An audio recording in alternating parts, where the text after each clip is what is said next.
This small country store behind me, with a customary crowd of idlers on the front porch, or stoop, as the South Africans call it, might be found in any small rural American community.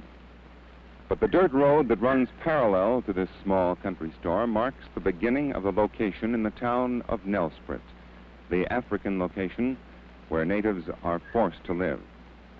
Nelspruit, a small mining town in the northern Transvaal, has for the past week been the focus of the racial tension in South Africa. It started with a protest march by some 400 native women on the police station. The women have long been more militant in their resistance to apartheid laws in South Africa than have been their menfolk. And in Nelspruit this week, the African woman has suddenly become the focal point of resistance to the nationalist government. Nelspruit on the surface this rainy, humid day looks as quiet as that scene on that rustic front porch of the store. But in reality, Nelspruit is still tense after a week of trouble.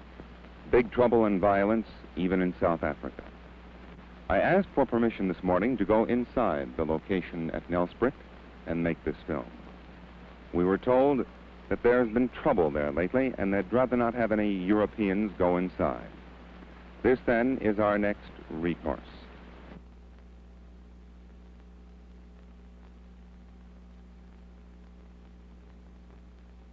What is behind the firm, continued refusal of African women to accept passes?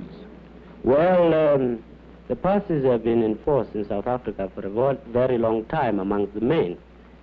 And it has become very clear that the pass system in South Africa is the basis of forced and cheap labor. Now, to impose such a system on the African women is to create hardships. Firstly, African women will have to produce these passes on demand. If they fail to do so, they will be arrested in the streets, they will be stopped at stations, they will be stopped as they visit one another in the locations, and if they haven't got those passes, they will be immediately arrested and brought before the court. Now, African men who value their women just as any other people value their women, say what will happen to their children?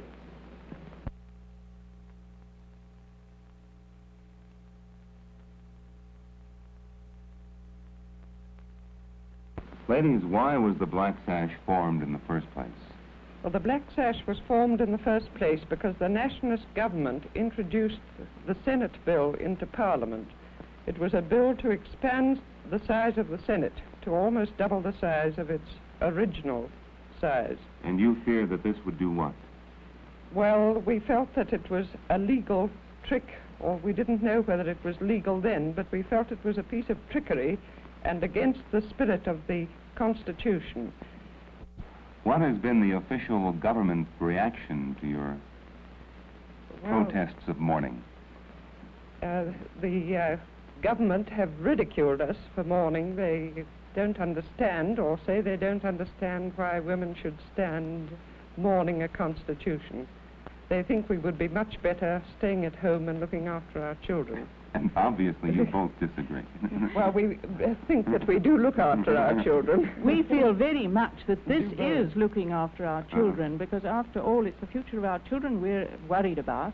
If I had no children, I don't think my interest would be nearly as keen. In this connection, it's been said that the South African woman, the white woman, occupies a privileged position in the world because of the abundance of servants and cheap labor here. Wouldn't this somehow conflict with what you're trying to do, arouse women to a protest? Yes, it does. I think that we are very privileged women in that we are not tied to the kitchen sink as so many women are in other parts of the world.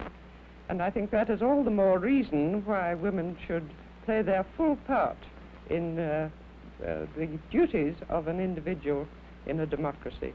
We feel that democracy cannot work unless every individual knows what her obligations are in a democracy. But I think you're putting the standard of morals very low if you reckon that we are going to go on supporting apartheid just in order to keep our servants. One final question. Being very realistic, how soon can you hope to take off that Black Sash? Well, I'm afraid not in our lifetime.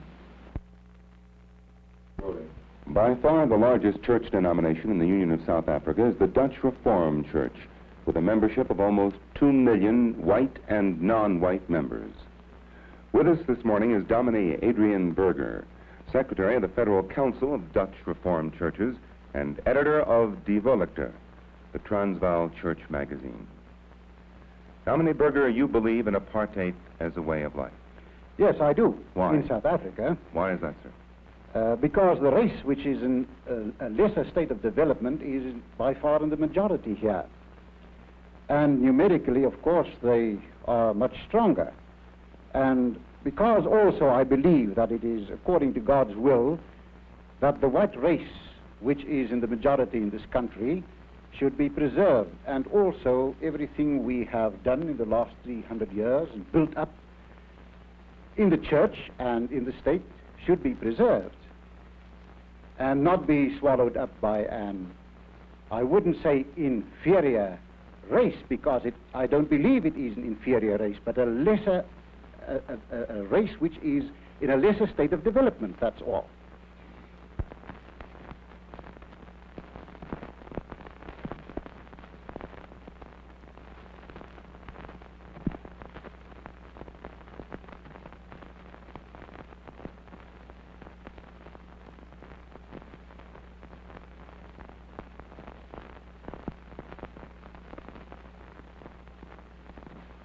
You, sir, have been fighting a fight for a long time that requires, as I see it, a great deal of quiet, sustained courage.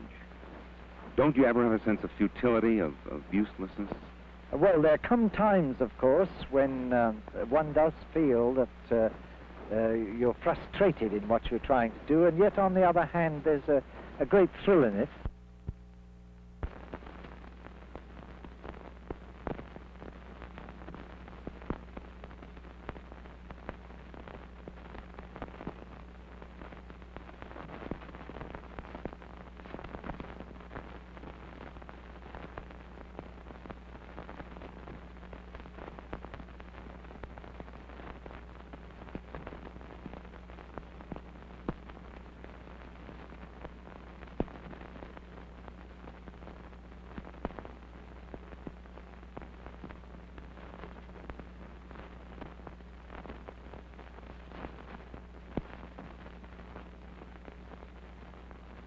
Perhaps you can answer this one question that's intrigued me for a long time. There are, I am sure, devout believers in apartheid who are also devout Christians. Can these two, apartheid and Christianity, in your opinion, be reconciled? I'm quite sure that they cannot. One of the mystifying things to me is how anybody who claims to be a Christian can be a disciple of apartheid. Do you find any conflict between apartheid and Christianity? No, certainly not. As a matter of fact, our Dutch Reformed churches are doing much more for the Christianization of the non-white people in this country than any other Protestant church in this country and anywhere in Africa. We as Christians believe in the development of the non-white people, and we certainly try to develop them as far as possible by building their churches, subsidizing them in their church work, and we are also trying to give them leadership where they want it. And our experience is that these people prefer to be left in their own churches. As a matter of fact, there are 9 different non-white churches belonging to the Dutch Reformed Church amongst the non-white people. And they prefer that. There are instances when we come together on a higher level in conferences and sometimes also in their churches. We often come there as white people to visit them, and there are also instances where we even have communion with them. Can you foresee any eventual end to apartheid in the Dutch Reformed Church? The Dutch Reformed Church does not practice apartheid because we believe that integration is religiously wrong or ethically wrong. Certainly not. in theory, we have nothing against integration. It's only a matter of practical policy in this country. Now, for this moment, if conditions should change, this or any other practical policy could also be changed. I see. But is there any corollary, do you think, between American segregation and South African apartheid? No, I think, well, in one sense, I think it's all part of a world pattern. Mm-hmm. I think that the white race as a whole find it extremely difficult to realize that they can no longer dominate the whole world. But the thing that encouraged me in America is that in spite of what has happened and is happening, the general trend is in entirely the opposite direction from what is happening in South Africa. Do you, sir, believe that there's any possibility now or in the immediate foreseeable future of large-scale violence in South Africa? No, there are a lot of people who seem to be very fearful that this may happen. But for my part, I'm convinced that all the responsible leadership among the Africans and the Indians is determined at all costs to prevent violence if they can possibly do so.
Mr. Prinsloo, what is the basic philosophy underlying apartheid as a way of life? We Europeans who've lived in this country for more than 300 years have come to a conclusion which is strange to some people in the Western world, namely that the peoples of Africa, and so the Bantu people of South Africa, have a beautiful civilization of their own which is worth preserving. There are many facets of this civilization. For instance, the social warmth of the Bantu peoples, which we Westerners can rightly envy them. Now, we also have a peculiar Western adaptation to Africa.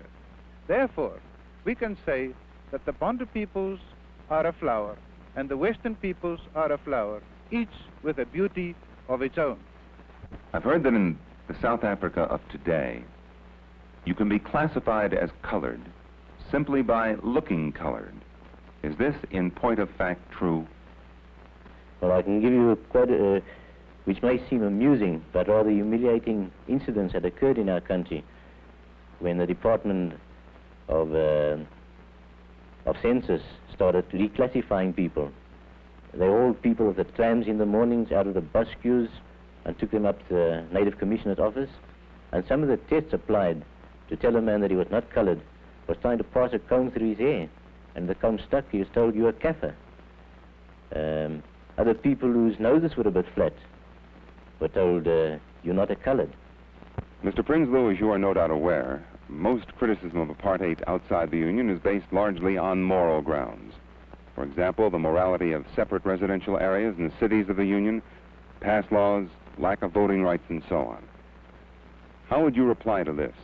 As far as residential areas are concerned, the practical situation is that until about 10 years ago, there were no residential areas for urban Bantu people. It is only in the last few years that such areas were set aside on a planned basis and developed at a terrific pace, as you can see all around you. This housing scheme, which now houses more than 30,000 urban Bantu who work in Pretoria, was a bare plain a mere 4 years ago. I think that is a complete answer to the so-called immorality of separate residential areas. In the political field, we are creating an outlet in that we are proclaiming Bantu authorities in all the major Bantu areas of the Union. We have already brought into life more than 300 such authorities where Bantu who have the inclination, the training and the moral courage to start developing their own people can do so with all possible assistance from the government. Is the government convinced that the African wants and accepts apartheid as a development policy? For obvious reasons, many opponents of this policy tried to influence the Bantu people in the other direction. And like all new philosophies, like all new policies, we had to put our case to the Bantu people. And I can safely say today that the Bantu people are accepting the policy of self-development, which essentially is apartheid essentially is in an ever-increasing tempo. I feel confident that the Bantu leadership of Africa, rural and urban, will, by the turn of next year, show in a most marked way that they are satisfied that this policy leads to their salvation. Mr. Nakwe, Mr. Prinsloo of the Native Affairs Department told me in Pretoria this week that the African accepts and wants apartheid as a stage of development. Well, do you, sir, agree? Well, Mr. Prinsloo's information and mine, and I can claim to be slightly more informed than Mr. Prinsloo because I live among the Africans, and I am an African, cannot be quite correct at all. The African people are realizing that apartheid means nothing else but oppression and exploitation to them. If Mr. Prinsloo's contention is correct, then why do we have the unrest in the countryside, in the most backward areas of the country? If Mr. Prinsloo's information is also correct, then why do we have the deposition of chiefs? Why do we have the government agents moving around in the rural areas to find out what is going on? If the people were so contented, surely it wouldn't be necessary to have so many agents watching over them. I have had such hatred for every white man that I came across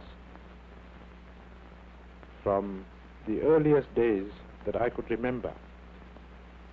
But with the passing of years and having had understanding of fundamental things in life, I have been able to overcome that. But I can assure you that that was one of the greatest struggles that I had to undergo with myself.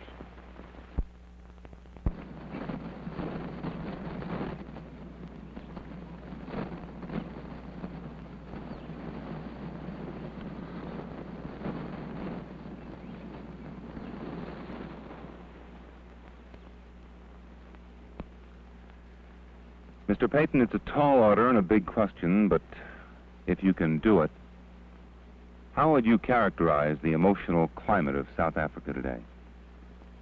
Well, I think probably it's hotter than it's been for a long time. In what way? In regard to its race problem? Yes, in regard to the relations between the groups, I suppose the relations between the English-speaking and the Afrikaans-speaking group are colder. Mm-hmm. In view of the daily indignities, humilities, and in some cases actual hardships, economic and otherwise, that the non-European is subjected to because of the apartheid laws, do you ever wonder at or puzzle that a non-European can ever be civil to a white? Oh, that thought often occurs to me, Mr. McCutcheon, because, you know, we have many non-European friends, and sometimes you do wonder how they can go on liking you, you know. Do you, Mr. Payton, fear in the foreseeable future any widespread violence in South Africa? Well, that's what everyone fears. It's not just me. It's not, I mean, whether you're a white nationalist or whether you're a black man or whether you're English-speaking, whether you're an Indian, I think all of us have that fear that violence one day will. There will be violence one day. Mr. Payton, I read a quote by you once, not so long ago, in which, if I can recall it, you said you might hesitate to rush forward to help an African injured on the street. Is that the essence of what you said? You recall it? Oh, yes. Yes, that was quoted in that book Drum by Anthony Sampson. And I think it was 1948. I think I've got a bit better since then. But the point I was really trying to make was that in this kind of race-mad world in which we live, that a white man, even if he went to the assistance, might well hesitate before he did. I think that you might find that in many parts of the southern states, too. There's been much talk here, I understand, of passive resistance. As a matter of actual fact, however, can the African, the Indian, or the colored, in his present economic state, financially afford a long period of general strikes or passive resistance? I would imagine no. You know, you haven't got powerful trade unions here who have built up great funds. Mm-hmm.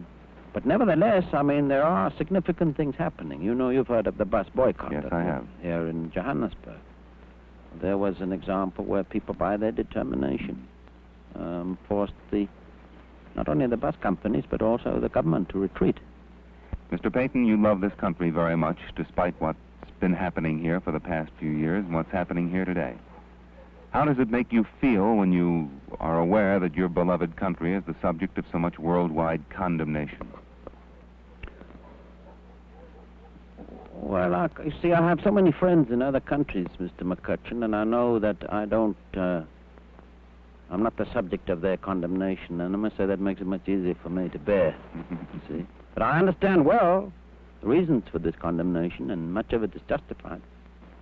But it doesn't personally make me unhappy, except I would say this, that when I go overseas, I meet people who start condemning South Africa, that very often I find myself, my blood beginning to get warmer, and I find myself defending it, even defending the government, in fact. In what examples, for example? Well, I can give you one very good example. I remember sitting next to a fellow at dinner in San Francisco, and he said to me, this Dr. Milan of yours must be a very vicious old man.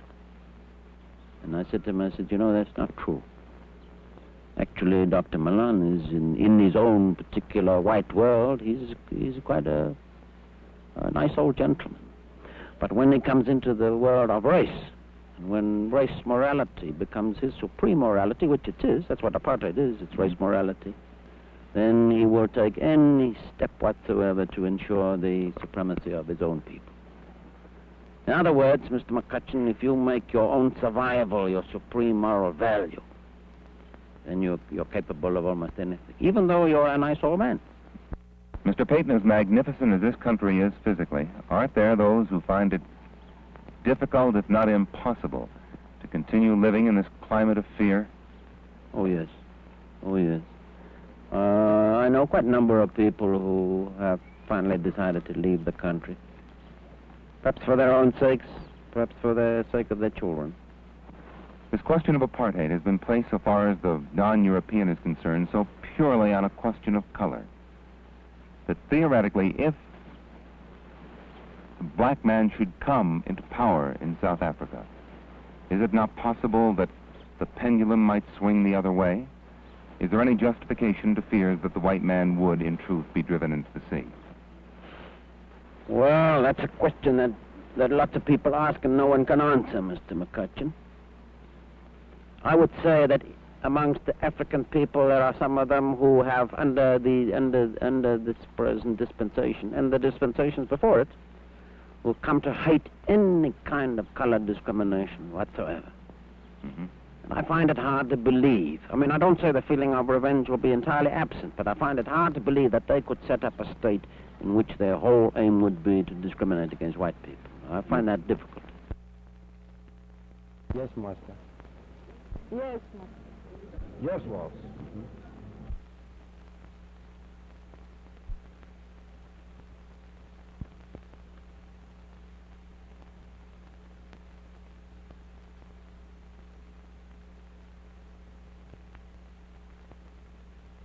Ladies and gentlemen, you know that the series of talks that we have been giving here have been talks designed to describe to you how government works. And you've had talks recently on government and law in general, and also a description of how the parliamentary machine works in South Africa.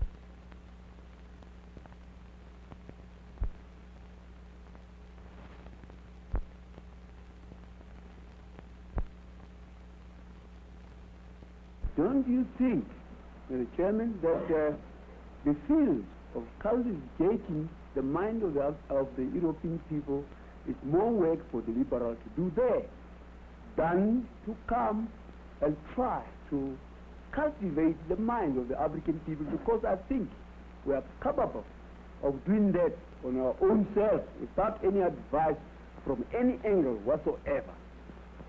Let us understand that here in South Africa, and in fact in the whole of Africa, we are dealing with a national question. And Africa is not very peculiar in this respect. Nearly every country has had its national problems, and they are always solved by the people according to the needs of the majority of the people in the particular countries concerned. At the present moment, we don't even have the right to starve. Yes, sir.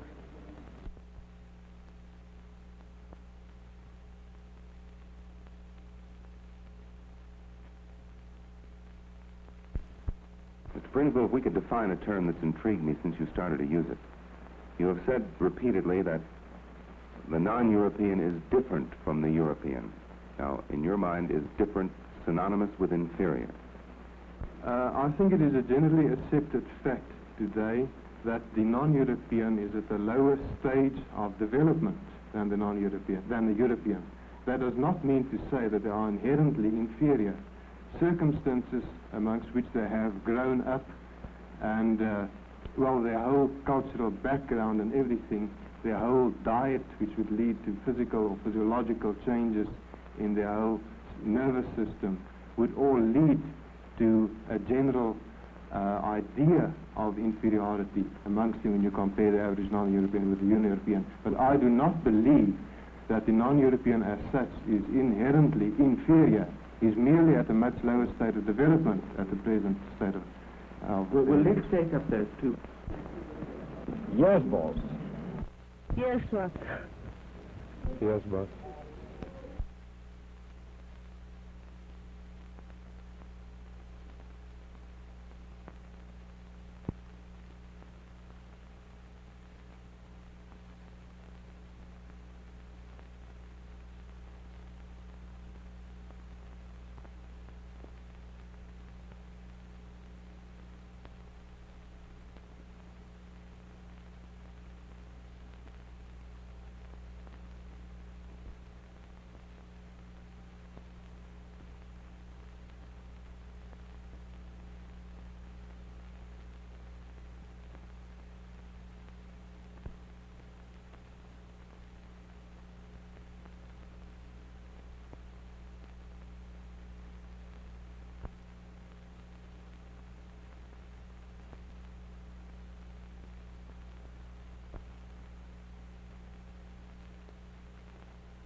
Yes, boss. Yes, boss. Yes, sir.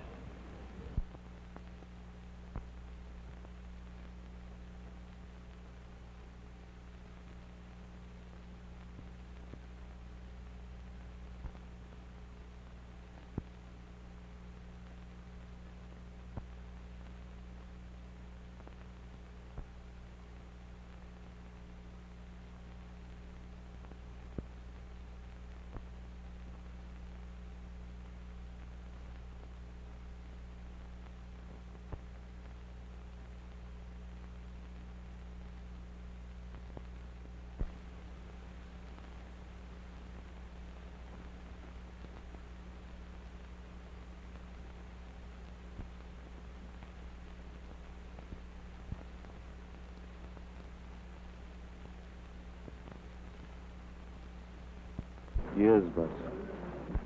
Boss. Yes, boss.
Do you, as a man of sensitivity and intelligence, ever get used to apartheid and what it does to you? I'm afraid not, because it continuously affronts me. I'm forced to be indignant about it. I cannot get used to it. I must resist it. Is it back?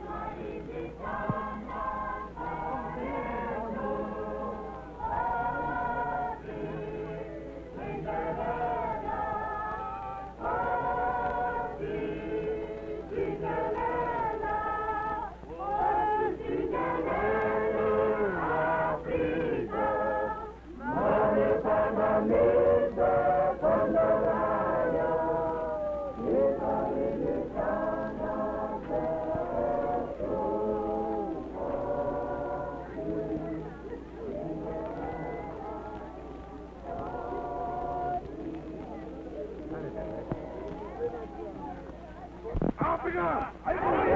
Africa! Africa!